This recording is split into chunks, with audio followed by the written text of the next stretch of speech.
Hello friends, ఈ వీడియోలో నేను ఒక స్మిటెన్ ఆర్డర్ని అన్బాక్స్ చేస్తున్నాను. నాకు 6 ట్రయల్ పాయింట్స్ వచ్చాయి. ఆ 6 ట్రయల్ పాయింట్స్తోనే నేను ఏమేమి తీసుకున్నాను అంటే, ఒకటి ట్రూ నేచర్ది బాడీ స్ప్రే తీసుకున్నాను, 1 ట్రయల్ పాయింట్ ఇది.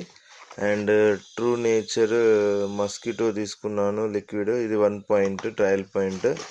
ఇది కూడా మనకు true nature roll on type, ఇది కూడా 1 ట్రయల్ పాయింట్కి వచ్చింది నాకు. అండ్ ఇది కూడా మనము 1 ట్రయల్ పాయింట్కే తీసుకున్నాము, true nature anti mosquito body spray.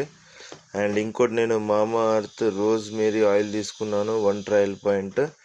And ఇది ఒకటి ఎసెన్షియల్ ఆయిల్ అంటాము, ఇది కూడా మనకు యూకలిప్టస్ ఎసెన్షియల్ ఆయిల్ మనకు, ఇది కూడా 1 ట్రయల్ పాయింట్కి. నేను లెమన్ గ్రాస్, ఇది చాలా బాగుంటుంది స్మెల్, అండ్ మస్కిటోస్ కూడా రెపెలెంట్ లాగా పనిచేస్తుంది, 1 ట్రయల్ పాయింట్ ఇది. అయితే ఈ ట్రూ నేచర్ అనేది నేను ఆల్రెడీ ట్రై చేస్తున్నాను, చూపిస్తాను మీకు చూడండి.